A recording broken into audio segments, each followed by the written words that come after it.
Hello students, welcome again our free tutorial YouTube channel. This is Nisha Pawar. हम लोग यहाँ पे अकाउंटिंग के बारे में स्टडी कर रहे हैं। अकाउंटिंग का मैंने अभी तक आपको थ्योरी पोर्शन कंप्लीट स्टडी कराया है, साथ ही उसके बाद हमने इसकी कुछ बेसिक टर्म्स के बारे में स्टडी किया था। जो बेसिक टर्म्स होती हैं आप अकाउंटिंग करते टाइम आपकी बहुत यूज़फुल होती हैं। जब तक आपको उन टर्म्स का मतलब समझ में नहीं आएगा आप अकाउंटिंग नहीं कर सकते हो।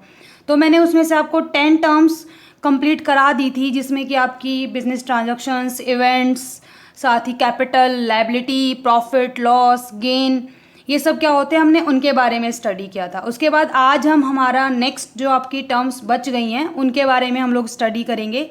और इससे पहले वाले सारे टॉपिक से रिलेटेड वीडियोस के लिंक आपको नीचे डिस्क्रिप्शन बॉक्स में मिल जाएंगे।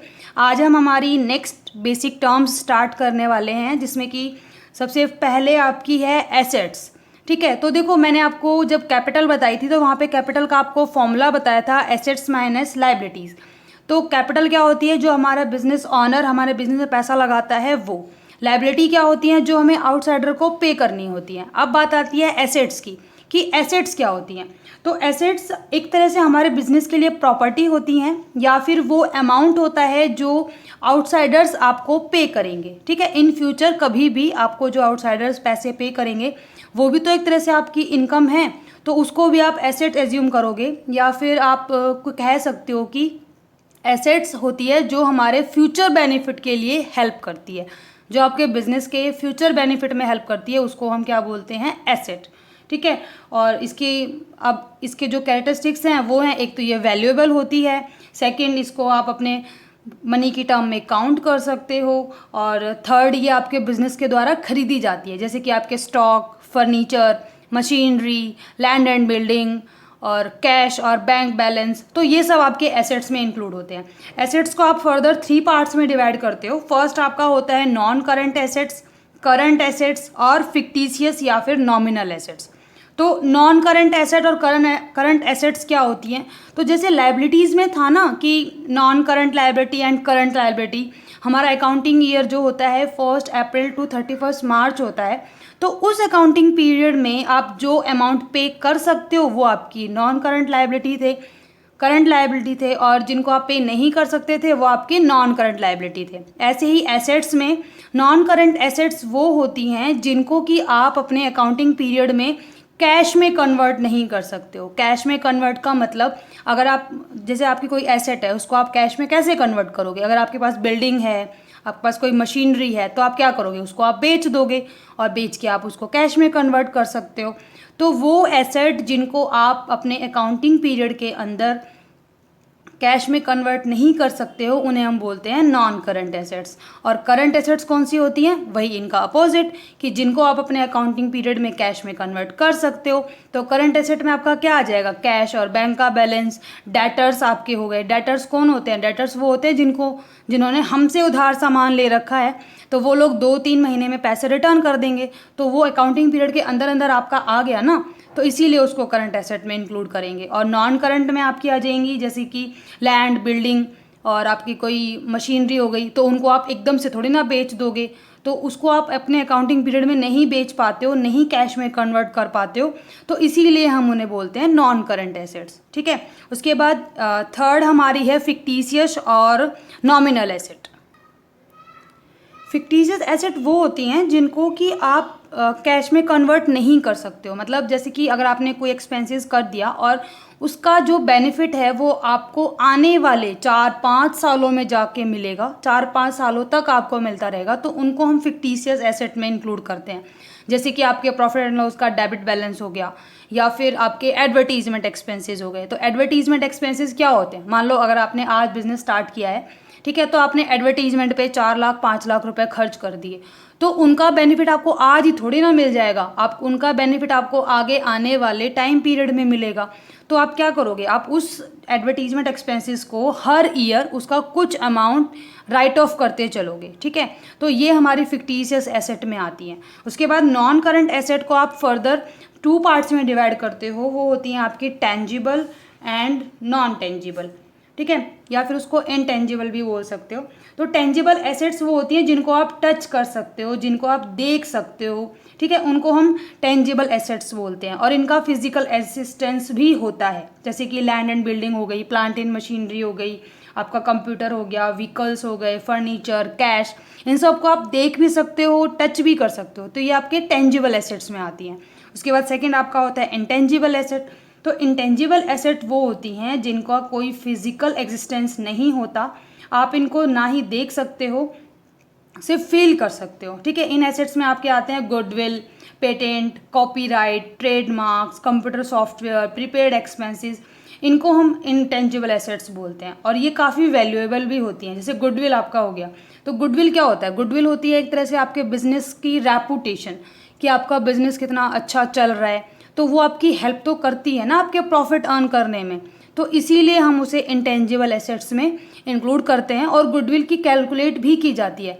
गुडविल की कैलकुलेशन की जाती है आपकी पार्टनरशिप में, या फिर जब आप अपने बिजनेस को बेच रहे हो उस टाइम पे आपको अपनी गुडविल कैलकुलेट करनी होती है। गुडविल आपके प्रॉफिट्स को इंक्रीज करने में बहुत हेल्प करती है, ठीक है। तो ये हमारा पॉइंट था एसेट्स। नेक्स्ट हमारा पॉइंट है रिसिप्ट्स एंड एक्सपेंडिचर्स, ठीक है। तो रिसिप्ट्स क्या होती हैं? रिसिप्ट जो आपने अपने बिजनेस में कुछ सामान बेचा, उससे आपको जो रिसिप्ट्स हुई, ठीक है, या फिर आपने कोई सर्विस प्रोवाइड की, उसके अकॉर्डिंग आपको कुछ कैश मिला, तो उनको हम क्या बोलते हैं? रिसिप्ट्स बोलते हैं। और ऐसे ही इसका उल्टा, अगर आपने किसी को कुछ पे किया, या फिर किसी ने आपको कोई सर्विस प्रोवाइड की, उसके अगेंस्ट आपने पैसे पे किए, तो उसको हम बोलते हैं एक्सपेंडिचर।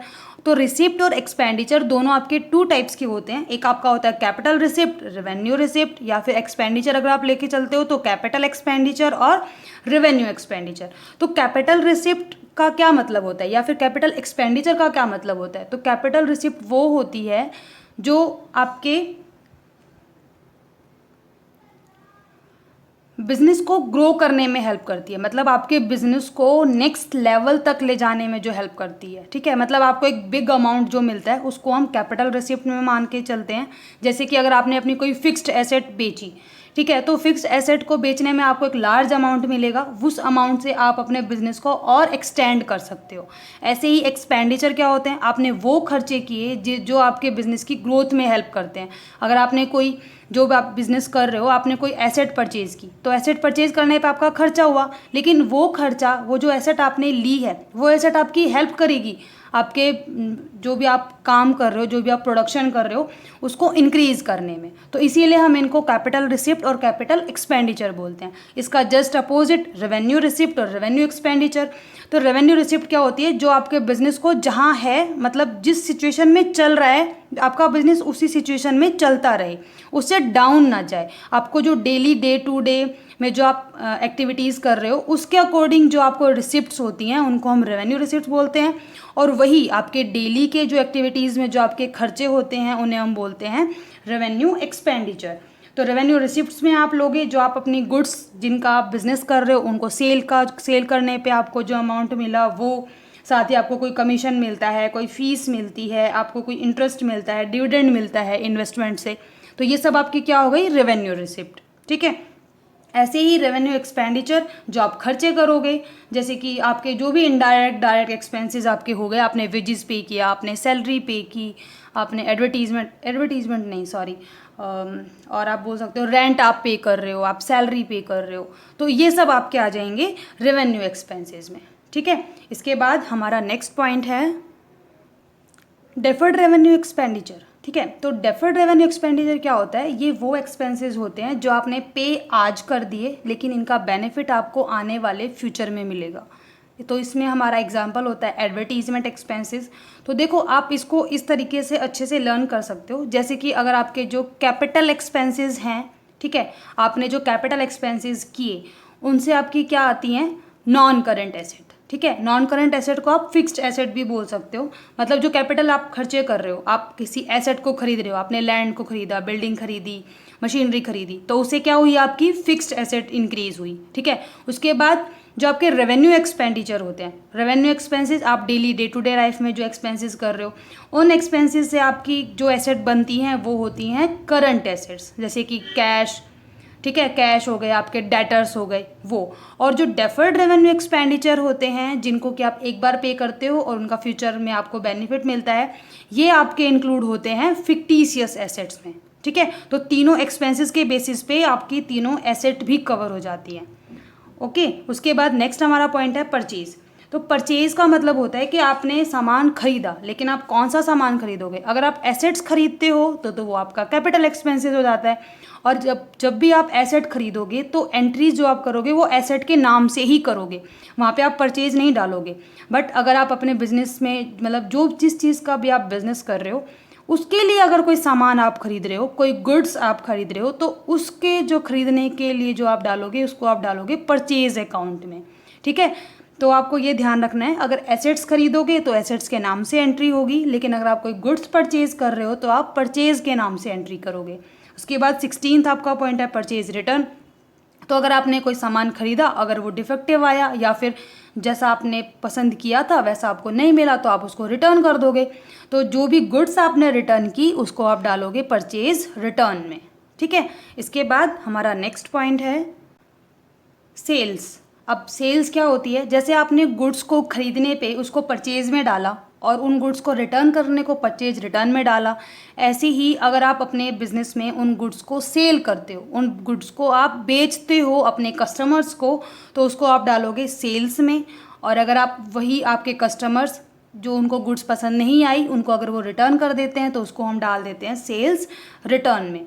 ऐसे ही अगर आप कोई एसेट परचेज कर रहे हो तो आपने एसेट में डाला, एसेट सेल करोगे तो भी आप एसेट में ही डालोगे। और अगर आप गुड्स खरीदते हो तो परचेज में और गुड्स बेचते हो तो सेल्स में। ठीक है, इसके बाद 19th हमारा पॉइंट है स्टॉक।